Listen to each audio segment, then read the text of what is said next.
Welcome everyone to the Zoom Coach's Corner. John Stanko being joined by Iona baseball head coach Paul Panik. Coach, how you doing? I'm alive. Everybody's healthy, so I'm good. How about you? Doing all right. Living that quarantine life. I think it's an adjustment for all of us, if you will, but thriving and surviving. Yeah, to say the least. Thriving in the ways I didn't think I would be thriving, but it Yeah. works. So touching on that, obviously there's a little bit more free time for everybody right now. So what have your days been like in the past couple weeks as the spring season? The announcement was made that the NCAA canceled all spring sports, and what have your days been like now since then? To be completely honest, my days are actually pretty busy. Right, I'm on the phone all day, whether it's with recruits, other coaches. Right, we have guys that are looking some grad guys looking for new homes, transfer portal stuff. I'm working on scholarships, working on my spreadsheets. But in between that, I make sure to play plenty of mix in plenty of video games. I make sure that I get my meals.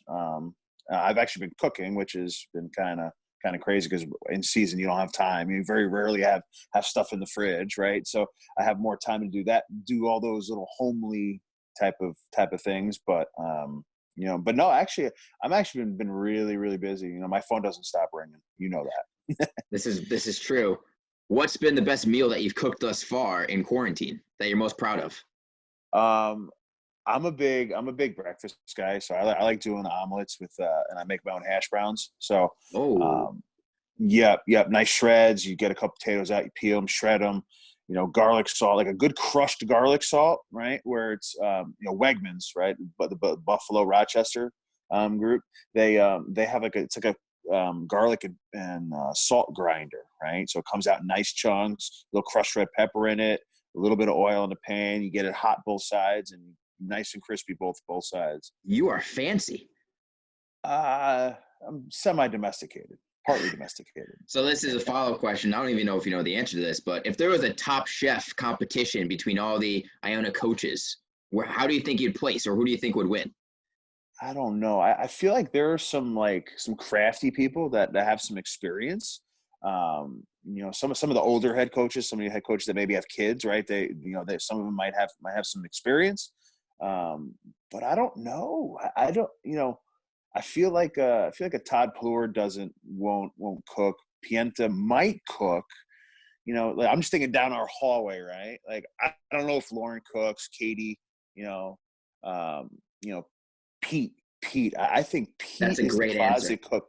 Pete's a closet cook. Him and his fiance, like that. I could see them. I could see Pete being the guy. But That's a really good answer, actually. And there's no way Todd Plord cooks. We can say that out loud. He's definitely no pizza bagels shot. in the oven. Yes, and chips and a Coke. That's him. That's it. So obviously during this time, you've been keeping in contact with your team as well in whatever way you can, whether it be phone calls, Zoom meetings, and stuff like that. So how's that communication been with the team during this time? I think it's been good. I've hit everybody. Personal calls. I think for me, personal calls are the easiest. Obviously early on, you want to give I wanted to give the guys some space, right? It's a touchy thing, and the way it ended and how everything happened, and so I gave the guys a little bit of breathing room, a little bit of space, and then I've worked my way through the list, and gone top to bottom, and called everybody. Guys, I've had more contact with certain guys than others, but everybody's doing fine. Everybody's reminded them that they still got to go to their online classes. They Yeah, still got that's to do right. their work, right? And it's like, hey, it's still a personal pride thing. At the end of the day, everything we do in life is personal pride, right? So if you're not going to take your work seriously, if you're not going to listen to professors, show up to your Zoom classes and do your work, that it's just what personal pride, like we don't necessarily want those guys that if you know I have to be able to trust you, right? And trust and the personal pride is a huge thing for me, especially. How do you keep yourself and your players motivated during this time when obviously they're quarantined to a room or to a house, and sometimes it's hard to get that energy to get up and do something that might take extra effort. So whether it be from personal experience with you or with talking with your players, has there been like a motto that you've used, like you said, taking pride, or the way to motivate yourself? I think there's really no. Some guys have the acronyms and this and that, but like for me, it's more about just taking care of your everyday business, fellas. Like that, like they understand that. They know that you have to accomplish X task to get to Y, and you got to keep working, right? And so they've been good about keeping up with their meetings and keeping up with their grades and their academics. And everybody's interested. All the guys I've talked to, they're actually kind of excited because, like, if they weren't doing well in the class, they get the pass fail option, right? So it can help keep their GPA up. But I don't necessarily want them to have to take that, right? I want them to earn that A or earn that good B plus, right? But worst case, schools allowed them that option, so it'll actually help. It'll actually help them and help our team GPA too with that. Have you communicated with Sarah and Rory in the academics department and Jamie about like the process to making sure these students get the right motivation and the right tools to succeed online, and how they helped you and the team in achieving that? Oh, Sarah, Rory, Jamie are fantastic. They, make sure that the kids have, like you said, have what they need.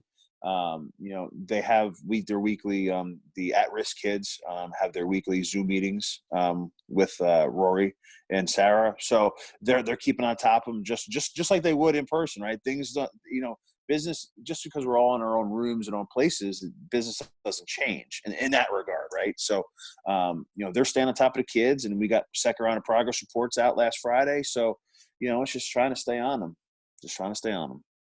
So we'll just close up with a few last questions. Just what do you think you've grown a more of an appreciation for in these weeks where you've been away from the team and you've been away from your normal spring routine? Is there parts of like coaching and parts of baseball that you've grown a new fondness for now that it's taken away from you? I think it's just the competition, man. I enjoy competition, and I enjoy pressure, and I enjoy those situations. So for me, it's I miss that, and I miss the travel, man. Like it's a different feeling when you're going hotel to hotel. Like we got literally we were about to get on the bus, go to on our spring break trip. It was a 10-day spring break trip going to Virginia and then out to the Midwest, and it would have been sweet. We had I had lined up the tour, the Kiss the Bricks tour at the Indianapolis Motor Speedway. Like I had, like we were gonna have an awesome trip, and I think that's what, looking back, you kind of miss. And I think next year it's gonna be even special for me and the guys coming back. It's almost like the redemption tour. You know what I mean? It's like, hey, we had unfinished business, and we had a conference season to play, and so that's what I miss. I miss the guys, I miss the travel, and I miss trying to rip somebody's head off on Saturday afternoon and do it all over again on Sunday. That's true. And how excited do you think whenever Major League Baseball starts, do you think that's kind of be a galvanizing moment for you guys as a team, being like when baseball's back, the team's going to kind of get excited again, knowing that a common thing that everyone loves is going to be at the forefront again. So it's going to be another bonding thing where everyone can get back together and talk and kind of galvanize everybody again.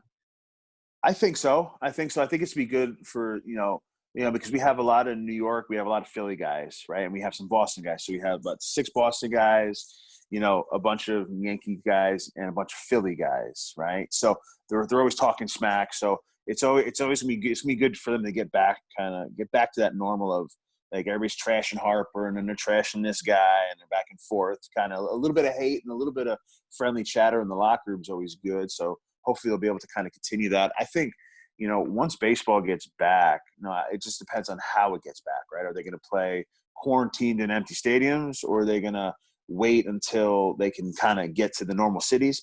I think that's going to kind of depend upon, even on my calendar, right? Because we have the recruiting dead period till the end of May. Yeah. For me, I have a lot of questions. It's like, okay, well, are the kids going to be able to play? Are my kids going to be able to play summer ball? Do I want them to play summer ball if they've taken this much time off from throwing? And everybody's doing their work and staying with it, but it's just a concern.